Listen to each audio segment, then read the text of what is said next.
Primero, buenos días a todos. Les vengo a presentarles mi trabajo en torno a lo que fueron las especies en peligro de extinción. Lo que les voy a mostrar el día de hoy es qué es, cómo sucede, cómo erradicar o cómo eliminar qué especies están en este grupo de peligro de extinción.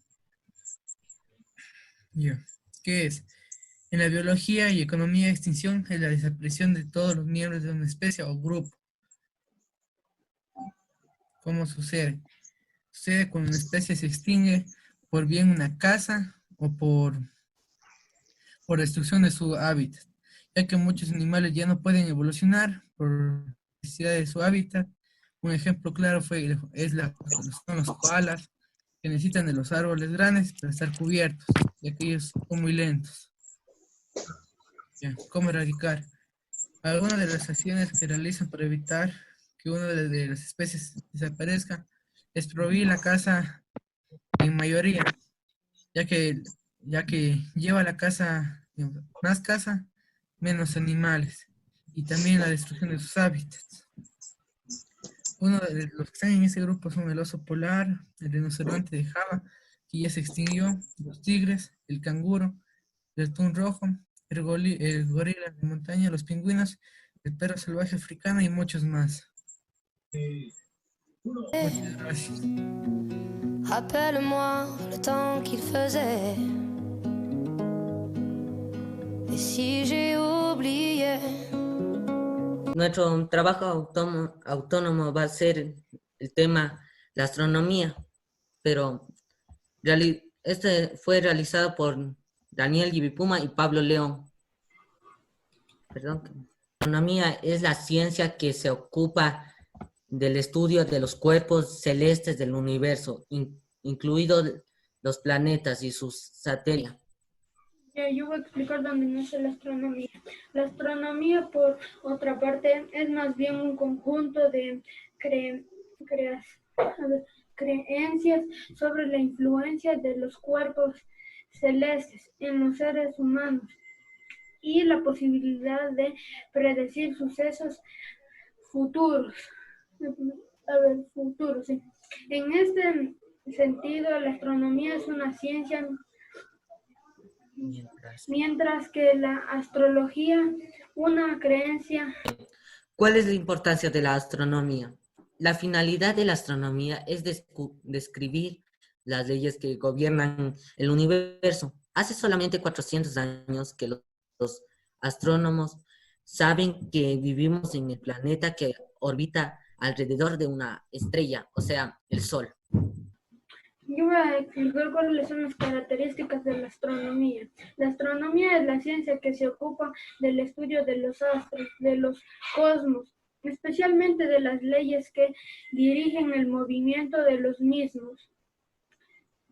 Los astrónomos estudian la estructura y evolución de las estrellas, planetas, galaxias y entre otros estelas.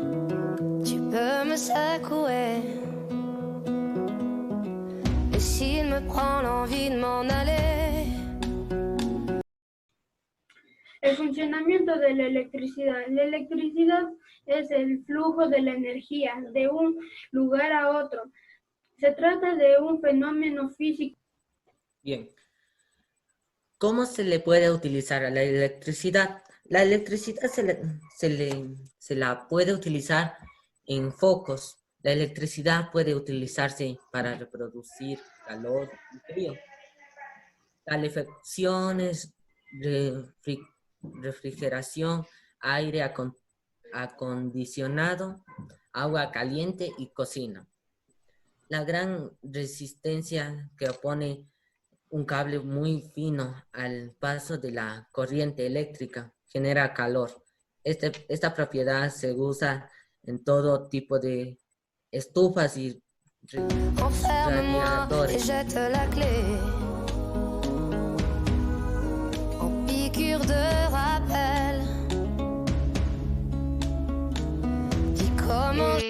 La trayectoria se le llama trayectoria al conjunto de puntos que sigue un cuerpo en movimiento. La trayectoria es la línea que indica el movimiento que realizó el cuerpo. Puede ser de forma recta o curva, por lo tanto sería, si lo hace de forma recta, rectilíneos, y si lo hace en curva, curvilíneos. Em, es importante señalar que la trayectoria depende del sistema de referencia elegido. El sistema de referencia nos puede ayudar a ver qué tanta distancia recorrió un objeto. En la mecánica clásica, la trayectoria de un cuerpo puntual siempre va a ser una línea continua. Por el contrario, en la mecánica cuántica hay variaciones y puede que no sea así. Ya, ahora las leyes de Newton que les va a presentar mi compañera Kate. Ya. ¿Qué son las leyes de Newton? También son conocidas como leyes del movimiento de Newton. Son tres principios a partir de los cuales se explican una gran parte de los problemas que existen en la vida cotidiana y también se relacionan con la mecánica clásica. Las tres leyes de Newton son la inercia, la fuerza, la reacción y la reacción. La primera ley de Newton dice que para un cuerpo altere su movimiento es necesario que exista algo que provoque un cambio, lo que conocemos como las fuerzas. La segunda ley de Newton, también conocida como la ley fundamental de la dinámica, es la que determina una relación proporcional entre fuerza y variación de la cantidad de movimiento o momento lineal de un cuerpo. O sea, cuando un cuerpo se mueve necesita que otro también le apoye. Ya. La tercera ley de Newton, enunciada algunas veces como que para cada reacción resiste una reacción igual o opuesta. La tercera ley de Newton, también conocida como principio de acción y reacción, nos dice que si un cuerpo ejerce una reacción sobre otro. Je m'appelle. Si jamais j'oublie les nuits que Y j'ai dice, passées. ¿qué son las fuerzas equilibradas? ¿Cómo se producen las fuerzas equilibradas en la vida cotidiana? Y unos ejercicios de fuerzas equilibradas. Ya bueno, ¿qué son las fuerzas equilibradas? Son aquellas fuerzas cuando dos cuerpos actúan con la misma fuerza con uno o más objetos. Aquí se puede ver una clara imagen.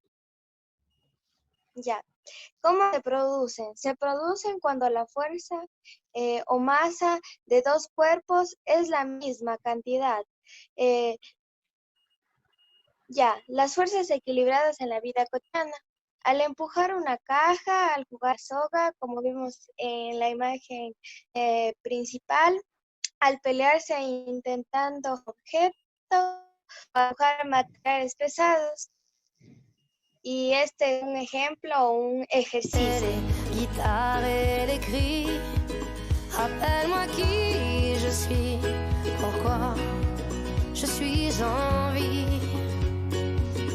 Buenos días, profe. Buenos días, compañeros. El tema que a mí me interesó fue las fuerzas no equilibradas. Ya, si un objeto en movimiento actúa en una fuerza neta constante, esta provocará cambios en la velocidad, como la velocidad cambia en magnitudes iguales para tiempos iguales. Si se varía la magnitud de la fuerza neta, la aceleración también varía. Cuando las fuerzas no están equilibradas, producen diferentes efectos en los cuerpos sobre los que actúan. Es cuando actúan dos o más fuerzas en un objeto de modo que son exactamente iguales en magnitud y dirección, pero en sentido contrario. Ejemplo, ¿qué fuerza se necesita para mover una caja con una masa de 42 kilogramos y una aceleración de desplazamiento de 29 metros por segundo? Yo acá resolví un ejercicio y hice un ejemplo. Si jamais j'oublie les jambes à mon cou, si un jour je fuis.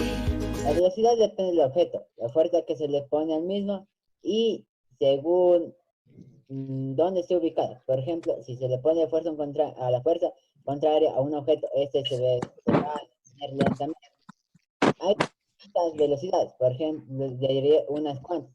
La velocidad del sonido que son 343,2 metros sobre segundo.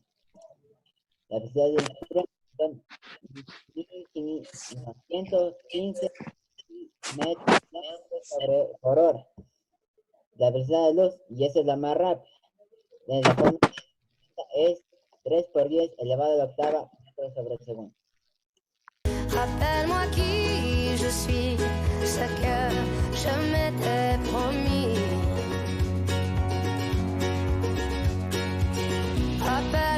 Yo voy a exponer mi trabajo autónomo. Índice, tema la posición de los objetos, que es la trayectoria, imágenes y un video, que es todo alrededor nuestro es movimiento. Se mueven las personas, los autos, los pájaros y las nubes. Vemos moverse al sol y las estrellas, y una mirada atenta al mundo microscópico no revela un universo de pequeñísimos objetos en continuo movimiento. La trayectoria es la distancia que el cuerpo transita a medida que va moviéndose. Puede haber varios tipos de trayectoria. La trayectoria no tiene por qué ser algún tipo de curva especial. Rappelle-moi ces larmes sur mes joues. Et si j'ai oublié combien j'aimais chanter. Si jamais j'oublie les nuits que j'ai passées, les guitares et les cris, rappelle-moi qui je suis, pourquoi je suis en vie. Si jamais j'oublie les jambes à mon cou, si un jour je fuis, rappelle-moi qui je suis, ce que je m'étais promis.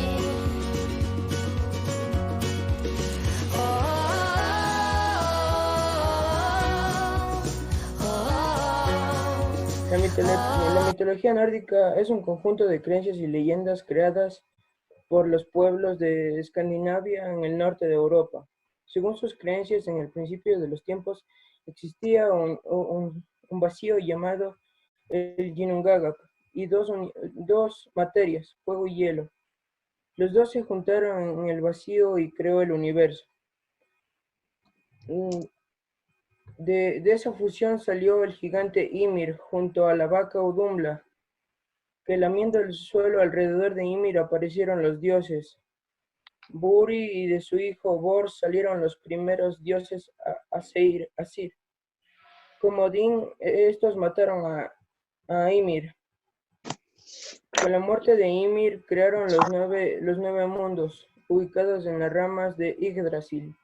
Los mundos son Asgard, Midgard, Helheim, Niflheim, Muspelheim, Svartalfheim, Alfheim, Vanaheim y Jotunheim. De estos nueve mundos, los que gobernaban en Asgard eran Odín y Frigg, juntos a sus hijos Thor, Vali, Balder y Thor. Para llegar a Asgard solo podían pasar por un puente de arcoíris llamado Bifrost, custodiado por el guardián Heimdall. En el noveno mundo, Odín talló dos humanos de troncos de los árboles que fueron llamados Ask y Embla. Así se cree que se pobló la tierra. Los nórdicos creían en algún momento llegaría al fin de todo, llamado Ragnarok, porque creían las fuerzas del caos sobrepasarían a las del orden. De esta creencia se considera como el orden sobre el caos, donde el ejército del dios Loki ganaría. Un lobo oscuro llamado Fenrir matará a Odín y una serpiente gigante llamada Jörmungandr matará a Thor. Finalmente, el gigante de fuego de llama Surk arrasará todo a su paso. Los nórdicos no tuvieron un libro donde dejara constancia de sus creencias. Todo se transmitió oralmente a través de cuentos y poesías. Gracias.